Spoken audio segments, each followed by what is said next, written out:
নমস্কাৰ বন্ধুসকল, আজি ক'ব ওলাইছোঁ আপোনালোকক সংৰক্ষিত আসনৰ টেকন'লজিৰ কথা। এই টেকন'লজিটো হৈছে আপোনালোকে লাইফত বহুত এইটো ফেচ কৰিছে, মই নিজেও ফেচ কৰিছোঁ, সেইকাৰণে আজি মই ক'ব লগা হৈছে। সংৰক্ষিত আসন হৈছে অনুসূচিত জাতিৰ কাৰণে 20%, অনুসূচিত জনজাতিৰ কাৰণে 10%, টোটেল গ'ল 30%, এক্স ছাৰ্ভিচমেনৰ কাৰণে আহিছে 10% বা 20%, নহ'লে 15% লেছ কৰা হ'ব, বয়সৰ সময়সীমা বঢ়াই দিয়া হ'ব, কমাই দিয়া হ'ব। আৰু এক্স ছাৰ্ভিচমেন SC ST সকল কি ভগৱানে ওপৰৰ পৰা পেলাই দিছে নেকি?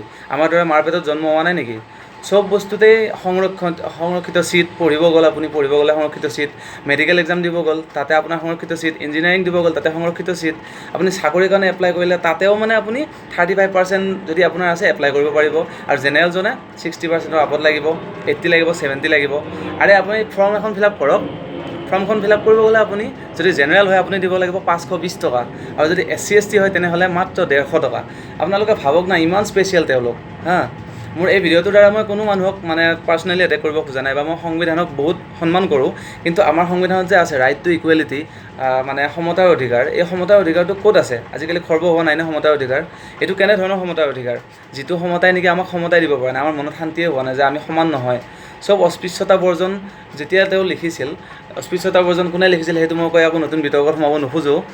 তো যেতিয়া তেওঁ লিখিছিল তেওঁ ভাল ভাবি লিখিছিল, কাৰণ এইটো আমাৰ অসমত নাই, কিন্তু বাহিৰত বহুত আছে যে উচ্চ নিচ জাতি, এই কথাটো বাহিৰত বহুত চলে, প্ৰধানকৈ বিহাৰ, UP এই অঞ্চলত বহুত চলে। তাত যে পণ্ডিত লোকসকল আছে তেওঁলোকে নিজ জাতিৰ লোক বুলি কয়, কিন্তু মোৰ মনত কোনো জাতি ধৰ্ম নিজ ভাৱ নাই।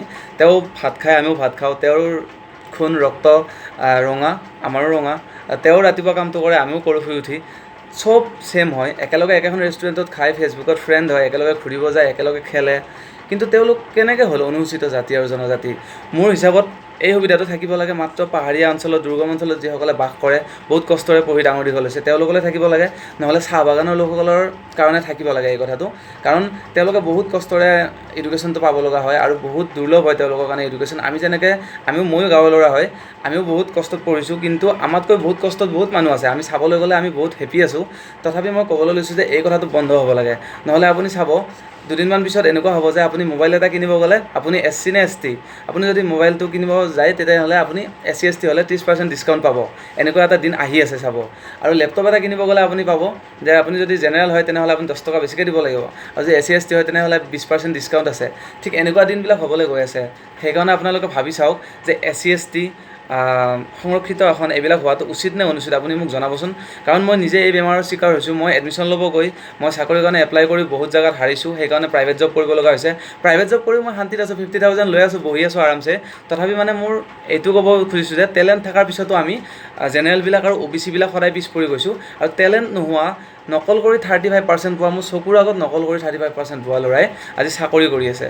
ক'ত চাকৰি কৰিছে, কেনেকৈ কৰিছে তেখেতক মই ক'ব নাযাওঁ, কিন্তু সেইটো তেখেতৰ লাভ হয়, বা তেওঁ পাইছে, আৰু মানুহে সুবিধাবাদী হয়, যিমান পাৰে সুবিধা ল'ব বিচাৰে। কিন্তু আমাৰ ভৱিষ্যত জীৱন কোনফালে গতি কৰিছে?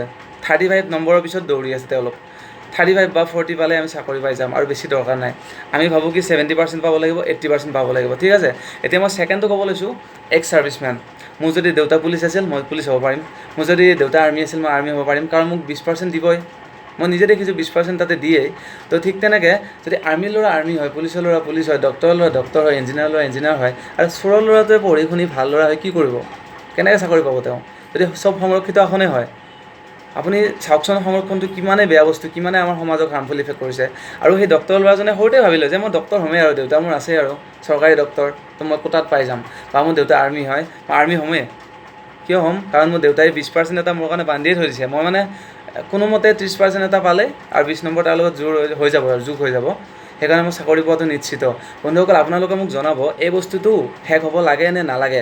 সংবিধান বহুতবাৰ সংশোধন হৈছে, ঠিক তেনেকৈ এতিয়া সংশোধন হ'ব, এই ব্যৱস্থাটো কৰিব লাগে নে নালাগে?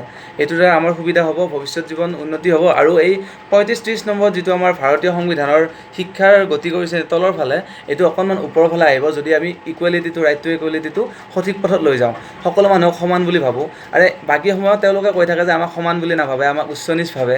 আৰু এইটো সময়ত কিয় নকয় যে চাকৰি ল'বৰ সময়ত আমি 30% লৈ চাকৰি লৈছিলোঁ, আমি এনেকৈ নিজকে তলত কৰি ভিক্ষা মাগি আমি ৰাস্তাত প্ৰতিবাদ কৰি চাকৰি লৈছিলোঁ, সেই কথাটো তেওঁলোকে কিয় প্ৰকাশ নকৰে?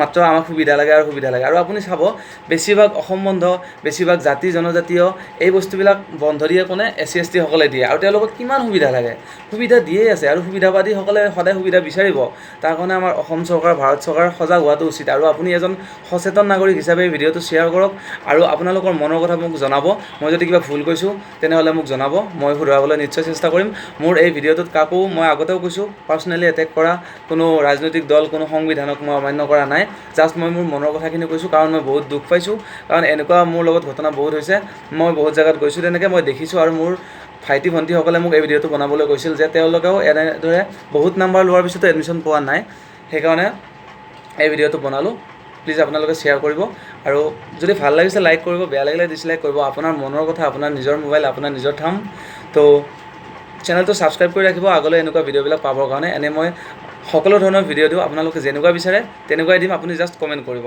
Thank U